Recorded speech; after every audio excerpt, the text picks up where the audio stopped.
Hari ni tak perlu tunggu lama-lama lah. Kalau rasa nak naik je, tak kira lah orang daripada pihak mana pun. Boleh je. Saya terima dengan hati yang terbuka untuk korang naik ke atas ni. Salam Malaysia Melody. Hai guys, Assalamualaikum. Okay, hari ni kita menyaksikan selesai sudah istiadat melafaz sumpah dan menandatangani surat sumpah jawatan yang di-Pertuan Agong ke-17 oleh Sultan Ibrahim di Istana Negara. Alhamdulillah kan, dah selesai dah. Baik.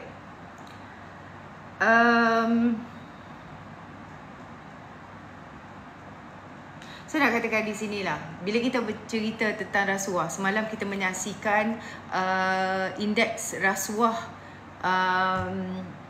telah di tingkat yang lebih baik lah dan dalam tahun 2033 Kerajaan Malaysia Madani menyasarkan tempat yang ke-25. Sekarang ini kita di tangga yang 57. InsyaAllah lah Malaysia menuju kepada negara yang bebas rasuah in the future. Dan bila kita cerita tentang banteras rasuah lah ramai yang khususnya Atuk Saka, saya membaca satu kenyataan media oleh Atuk Saka yang menyebut, oh bagaimana dengan 47 kes. Okey. Walau ni satu lagi lah, dia sambut apa yang orang duduk canang. Saya nak beritahu lah, berkenaan dengan 47 kes. Bila korang kata, what? Ini termasuk Atuk Saka juga sekarang ini. Atuk Saka yang disiasat, anaknya disiasat oleh SPRM ni,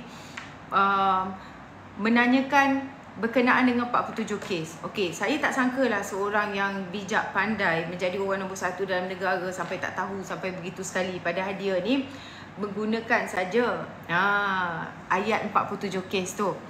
Jadi wajar kalau saya tanyakan kembali, kalau kamu nak gunakan hujah 47 kes tu, saya nak tanya siapa yang menjadi peguam negara semasa 47 kes tersebut? Setahu saya Idris Harun adalah attorney untuk government, peguam negara, daripada dia mula berkhidmat pada 6 Mac 2020 sehingga 5 September 2023. Dan tiada satu pun arahan daripada PMO kepada AGC untuk bebaskan Zahid, dan ini 100% kerja AG Harun yang dilantik semasa zaman Perikatan Nasional sebelum dia bersara. Dan saya nak katakan ini AG yang sama yang menggugurkan 73 kes rasuah atau gubah wang haram ketika Muhyiddin menjadi Perdana Menteri, dan AG yang sama membebaskan 40 kes Zahid pada tahun 2022, masa itu masa Perikatan Nasional menjadi kerajaan. Dan saya nak katakan juga di sini AG yang sama menyebabkan masalah teknikal kepada kes Muhyiddin yang menyebabkan 4 kes Muhyiddin dilepaskan. Dan AG yang sama mohon lepaskan 47 kes Zahid sebelum dia bersara. Jadi peguam bela Muhyiddin dan Zahid juga adalah orang yang sama. Jadi tang mana yang mengatakan oh kerajaan ini ada campur tangan? Kalau ada campur tangan sudah tentu AG-nya akan ditukar. Ketua hakimnya akan ditukar dan sebagainya lah. Dari situ saya nak kamu renungkan berkenaan dengan perkara ini. Jadi sebelum kamu nak kata, oh bagaimana dengan 47 kes? Dia ingat yang 47 kes, yang 156 kes yang dilepas semasa Perikatan Nasional jadi kerajaan tu, kita nak sorok bawah bantal mana? Bawah kapet mana yang kamu nak sorokkan? Oh tiba-tiba 47 kes tu yang kamu duduk canang-canang. Betul tak? Jadi saya nak beritahu di sini, semasa Perikatan Nasional menjadi kerajaan, bagaimana dengan kes Musa Aman 46 tuduhan tersebut? Bagaimana dengan ahli lembaga, bekas ahli lembaga Felda bebas 28 tuduhan rasuah? Bagaimana dengan Aziz Rahim yang lepas saya tak ingat berapa pertuduhan rasuah, dan juga Nasharuddin. Ni orang PAS juga ni. Ialah lepas 16 tak silap saya pertuduhan pecah amanah. Dan banyak lagi lah, Riza Aziz, Kunan, Ahmad Maslan, Syafi'i, Isa Samad dan ramai lagi. Okey. Jadi kalau nak cerita berkenaan dengan kes-kes tersebut, kita boleh buka balik kes-kes berkenaan dengan yang lepas, yang berprofil tinggi, yang paling banyak digugurkan pada zaman Perikatan Nasional. How about that? kalau nak sembang berkenaan dengan ada campur tangan atau tidak, kan? Adakah kita persoalkan? Tidak. Tapi walaupun ni dia tak ada modal, biasalah. Dia akan gunakan apa saja untuk menjadi hujah. Hari ni Atuk pun menggunakan hujah yang sama berkenaan dengan 47 kes. Lag ke? Lag teruk ke? Saya punya line okey je. Respon sikit korang, lag teruk ke?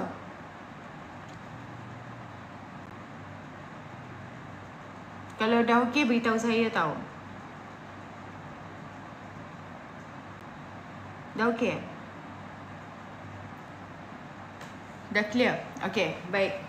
Dia sibuk dengan 47 kes lah. Seolah-olah ini adalah isu besar dan dibawa ke mahkamah juga. Mahkamah pula. Dibawa ke parlimen berkenaan dengan isu ini. Dan kononnya kes Zahid yang berstatus DNAA dan sehingga desak Zahid ini didakwa semula dan sebagainya. Dan konon-kononnya demi untuk selamatkan Malaysia. Dalam tuduhan 47 kes itu tidak pun melibatkan rasuah ataupun sakau duit kerajaan. Dan fakta keterangan saksi-saksi pendakwa malahan duit itu datang daripada sumbangan untuk projek aman. Itu yang dihujahkan di mahkamah lah. Tapi mereka tak sibuk pula pasal 40 kes Zahid yang digugurkan oleh mahkamah, yang mana daripada keterangan saksi bahawa Midin, Atuk, Made, H2O dan KJ juga terlibat dalam penerima sumbangan rasuah daripada UKSB. Bila kita katakan, oh kalau macam itu, kau nak mempersoalkan berkenaan dengan kes 40 kes ke 47 kes, bagaimana dengan 40 kes yang VPN dulu yang terlibat menerima rasuah ataupun sumbangan lah. Di dalam buku log tertulis nama Midin, Atuk, Made, H2O dan juga KJ. Kan? Dia tak ada pula membicarakan pasal itu. Tiba-tiba di atas Pandora Papers tu dia kata bila nak dakwa Tahir Mahmud. Bagaimana pula nama Zahid Hamidi, Zafro dan sebagainya. Mereka itu telah dipanggil SPRM dan ada yang telah pun mengisytihar harta mereka. Sama ada lepas itu sangkut ke tidak ke, keputusan itu mestilah disiasat dulu oleh SPRM. Yang pertama sekali mesti isytihar harta. Jadi orang lain dah isytihar harta, kenapa yang seorang Atuk Saka dan anak-anak mereka ni serta kawan baiknya tidak mahu mengisytihar harta? Adakah terlalu banyak harta sampai takut nak isytihar? Kan? Jadi yang ni mereka tak nak desak pula berkenaan dengan UKSB tu. Penama-penama yang telah terima tu, adakah mereka disiasat atau tidak? Takkan tutup sebelah mata, tapi yang sebelah mata lagi terbuka. Nak tutup, tutuplah dua-dua. Baru boleh kita ni tidur lena, betul tak? Jangan kerap main mata sudahlah. Nanti ada yang sangkut susah. Okey. Jadi, kalau kita baca balik, sebenarnya secara umum pun segala alasan berkenaan dengan penarikan balik ataupun DNAA ke atas kes Zahid tu telah dinyatakan. Dan alasan, kalau korang baca, ada alasan ke-11 pendakwaan mohon DNAA untuk 47 kes Zahid Hamidi adalah terdedahnya satu memo dalaman yang dikatakan daripada DPP. Dan memo daripada DPP itu mencadangkan tiada pertuduhan perlu dikenakan ke atas Zahid ni, tapi tetap diteruskan oleh AG semasa itu ialah Tommy Thomas. Jadi alasan ini diletakkan nombor 11, bukan ianya tak penting, tetapi pada pendapat saya ini alasan yang terpenting. Dia letak nombor 11 itu tak nak bagi nampak sangatlah, kan? Jadi apa alasannya? Alasannya saya bacakan. Satu memo dalaman yang dikatakan dikeluarkan oleh AGC berkaitan kes yang sedang dibicarakan ini tular di media sosial. AGC sedang mengambil langkah untuk menetusahkan kandungan memo dalaman itu dan berpendapat adalah penting kerana ia turut menyentuh secara langsung isu yang dibangkitkan oleh Ahmad Zahid melalui representasi yang dikemukakan serta menguatkan lagi alasan untuk siasatan secara menyeluruh dijalankan AGC bagi kes pembabit Ahmad Zahid. Okey, jadi saya dah bagi tahu hujah-hujah saya. Kalau ada rasa yang nak masih lagi menegakkan benang atuk yang basah itu, silakan. Kita tak ada masalah. Sebab saya tak naklah kamu duk ulang, oh bagaimana dengan 47 kes. Saya dah bagi tahu hujah saya berkenaan dengan 47 kes ni. Kenapa ianya DNAA kan. Ada kalau kamu rasa kamu ada hujah yang lebih baik lagi, sila naik ke atas dan berikan hujah yang terbaik lah yang kamu ada kan. Jadi yalah, kita tak boleh lah nak share memo tu, takut pula salah di sisi undang-undang. Tapi ada satu portal yang memang siarkan memo itu.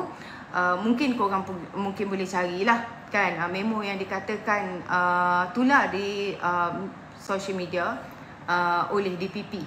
Okay, jadi pergi cari sendiri. Takkanlah semuanya Cik Annie nak bagi korang tengok kot kan. Dah beritahu maklumat lah tu, pergi cari sendiri. Baik, jadi hari ni kita nak bercakap berkenaan dengan rasuah inilah. Sebab saya pelik bila seorang atuk ni dia masih lagi nak berbicara berkenaan dengan nak defend diri dia, kononnya ada pendakwaan terpilih dan sebagainya lah. Jadi kita lihat situasinya hari ni, bila orang tu tersepit, dia akan bawa dia akan tuding jari kepada orang lain dan sebagainya. Tapi inilah kan, kita tahulah Mahathir dengan Daim ini nak jatuhkan Datuk Seri Anwar ni, kita fahamlah sebab apa. Sebab Datuk Seri Anwar nak banteras rasuah dan salah guna kuasa. Dan kalau Datuk Seri Anwar ni terus jadi Perdana Menteri, dan 2 ekor fosil yang hampir 100 tahun ni tak akan tidur lena lah. Tapi yang hairan tu kenapa PAS pun beria-ia nak jatuhkan Datuk Seri Anwar. Padahal Islam melarang perbuatan rasuah, betul tak? Tapi kalau orang yang baru nak faham Islam, orang yang non-Muslim, dia tengok situasi orang PAS hari ni, mesti dia orang fikir Islam ni sokong rasuah kan. Sebab 2 kerusi PAS di Kuala Terengganu dan juga Kemaman terbatal kerana rasuah itu sendiri. Jadi orang akan fikir, adakah Islam ini membenarkan rasuah? Jadi itu tidak benar, memang rasuah ini haram di sisi Islam. Jadi itulah sebabnya kita nakkan PAS ini kena tukar nama, supaya mereka ni tidak memburukkan nama Islam tu sendiri. Tak payah nak selit nama Islam di atas nama parti itu. Itu akan menyebabkan buruknya nama Islam kerana perbuatan mereka ini. Okey, silakan kalau nak naik, sila-sila. Saya pun tak nak berbebel lama-lama, silakan. Tadi ada orang nak naik tadi, sebab saya baru nak intro, saya tak naikkan lah.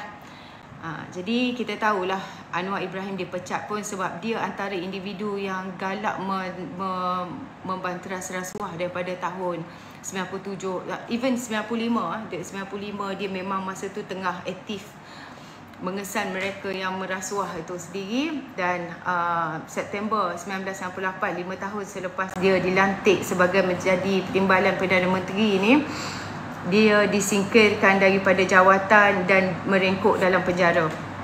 Tuduhan salah guna kuasa polis dan salah laku moral ini sengaja direka-reka semata-mata, dan isu sebenar ialah rasuah dan penyelewengan di dalam kerajaan yang dilakukan oleh pucuk pimpinan dalam kerajaan itu sendiri.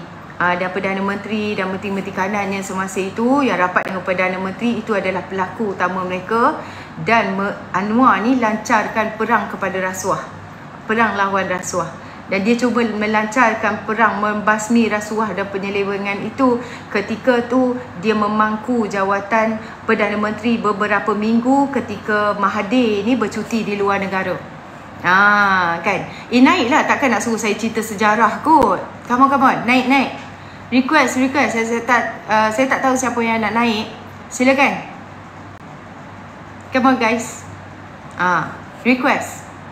Kalau tak request, tak tahu siapa yang nak naik. Okey, jadi Datuk Seri Anwar ni dia ada membentangkan satu akta pencegahan rasuah tahun 1997. Dan inilah kesalahan besar Datuk Seri Anwar Ibrahim yang tak dapat dimaafkan oleh mereka ni yang bersubahat. Kan, jadi mereka rasa tak selamat, mereka rasa terancam dengan pindaan akta pencegahan rasuah 1997 itu. Jadi kenapa? Kerana akta itu boleh mengheret seseorang menteri yang telah berhenti daripada jawatannya ke mahkamah jika ada dakwaan kukuh berlaku rasuah semasa dia memegang jawatan menteri itu. Jadi akta itu memberikan tempoh 10 tahun selepas berhenti untuk mendakwa menteri yang melakukan rasuah tersebutlah. Jadi menteri-menteri itu rasa cemas lah. Dia kata macam mana ni, kita dah berhenti tak jadi menteri dah, boleh pula kita diheret ke mahkamah kan. Sebab sebelum itu tak ada akta yang sedemikian. Jika seseorang menteri itu dah kenyang buat rasuah, dia boleh memilih untuk letak jawatan. Lepas itu dia selamat daripada dakwaan kerana tidak lagi ada peruntukan masa itu oleh Badan Pencegah Rasuah ni untuk mendakwa menteri yang telah pun tamat perkhidmatannya. Jadi pindaan inilah yang menyebabkan menteri-menteri yang melakukan rasuah ini rasa cemas. Diorang ni bimbang, kalau Mahathir ni tak ada, Mahathir ni tak ada, bagaimana kan? Bagaimana kalau digantikan oleh Anwar Ibrahim ni? Jadi inilah kan. Lepas itu wujudlah konspirasi. Sebab kalau Anwar Ibrahim ni jadi Perdana Menteri, Anwar akan menggunakan Akta Pencegahan Rasuah 1997 itu untuk mendakwa diorang ni. Inilah kesalahan besar Anwar Ibrahim terhadap mereka, dan konspirasi di peringkat tertinggi pun bermula selepas itu. Keluarlah dalil 50 dalil kenapa Anwar Ibrahim tak boleh menjadi Perdana Menteri. Dan dikarang dengan tergesa-gesa kabarnya buku itu, dan tuduhan salah laku moral pula direka-reka, ditetaskan, dibiarkan, dan orang yang bersama-sama dengan Atuk Saka semasa di dalam pemerintahan masa itu adalah kan kontrak bertukar tangan dan sebagainya. Mereka ini berbincang, merancang, menulis surat kan. Yang menulis 50 buku dalil kenapa Anwar tak boleh jadi Perdana Menteri tidak dibicarakan di mahkamah atas tuduhan jenayah fitnah, walaupun buku itu telah diputuskan oleh Mahkamah Tinggi Kuala Lumpur sebagai memfitnah Datuk Seri Anwar Ibrahim.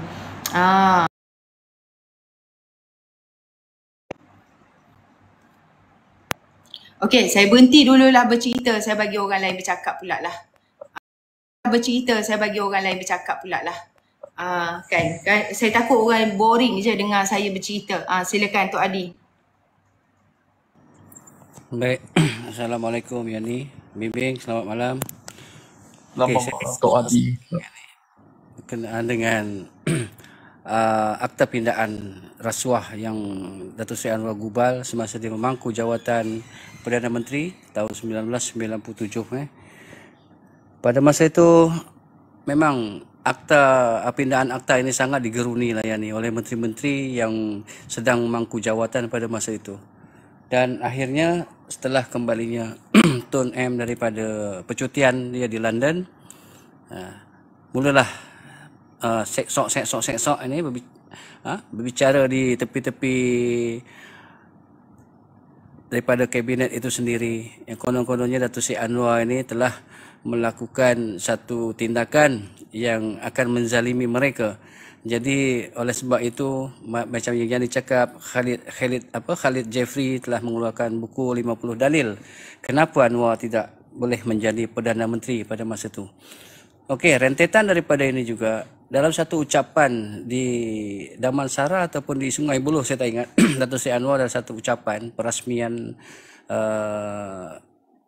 apa ya, saya tak ingat perasmian tu, tapi dalam satu ucapannya beliau mengatakan bahawa beliau sedang cuba untuk menjolok buah mangga yang busuk di satu pokok. Maknanya apa? Ucapan itu telah menggerunkan orang-orang ataupun menteri-menteri kabinet yang ada pada hari itu. Buah mangga yang busuk dikatakan ini adalah menteri-menteri kabinet yang didapati Anwar. Datuk Seri Anwar mengetahui bahawa adanya komplot atau usaha-usaha merasuah, dan juga perbuatan rasuah ini memang sangat teruk pada masa itu Yani, sehingga ungkapan kenyataan Datuk Seri Anwar itu yang menyatakan bahawa beliau akan menjolok buah-buah mangga yang busuk di atas pokok ni merupakan satu amaran yang tegas pada masa itu. Ini sangat jelas apa yang dinyatakan oleh Datuk Seri Anwar, dan keresahan ini jugalah kenyataan ini juga yang menimbulkan keresahan daripada menteri-menteri, sehingga Tun M pada masa itu telah mengorak langkah untuk membuat plot-plot untuk menjahanamkan Datuk Seri Anwar dengan berbagai kisah yang sangat-sangat tidak adil dan sangat-sangat tidak logik bagi kita yang berfikiran waras dan berfikiran sempurna. Kes-kes ataupun plot-plot ini adalah satu benda yang sangat-sangat jijik dan sangat-sangat tidak masuk akal bagi saya. Dan akhirnya Allah telah menentukan takdir Datuk Seri Anwar untuk dimasukkan ke penjara. Namun atas jerih payah usaha Anwar Ibrahim yang tidak gentar dengan tidak takut kepada tekanan dan juga ugutan Tun M pada masa itu, dia sanggup ataupun rela daripada dipecat, daripada diterus menjadi timbalan Perdana Menteri ataupun disuruh untuk meletakkan jawatan, tapi Datuk Seri Anwar Ibrahim lebih rela meletakkan jawatan dan tidak meletakkan jawatan, dan beliau akhirnya dipecat oleh Tun Mahathir itu sendiri. Dan di sinilah bermulanya episod reformasi yang hingga ke hari ini telah membawa kepada kita satu perjuangan yang akhirnya diredai Allah Subhanahu Wa Taala dan menjadikan Datuk Seri Anwar Ibrahim sebagai Perdana Menteri yang ke-10. Itu saja Yani dulu. Okey, sekejap Okey, Bimbing silakan. Okey, selamat malam kepada Cik Yani dan Tok Adi. Okey, hari ini saya memang gembira lah. Sebab apa? Sebab hari ini itu yang di Pertuan Agong yang ke-17, yaitu Sultan Johor lah, dah angkat sumpah sebagai Waitung Agung yang ke-17, yaitu Sultan Johor lah.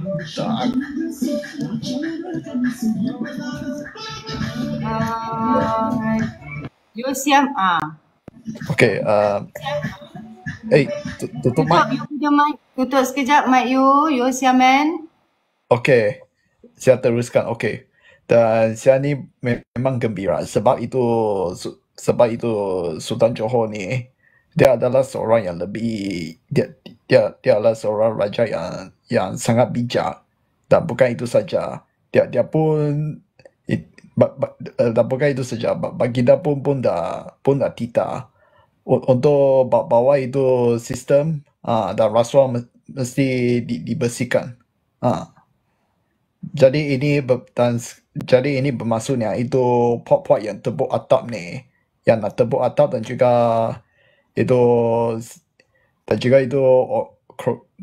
Dr. Madu dan kroni-kroni yang lain, mereka ni tak boleh lah, tak boleh rancangan mereka untuk nak jatuhkan Datuk Seri Anwar Ibrahim mungkin akan jadi lagi sukar, dan berkemungkinan besar tidak akan berjaya. Itu saja. Okey, Yosiamen, silakan. Yosi, sila buka mic you dan cakap.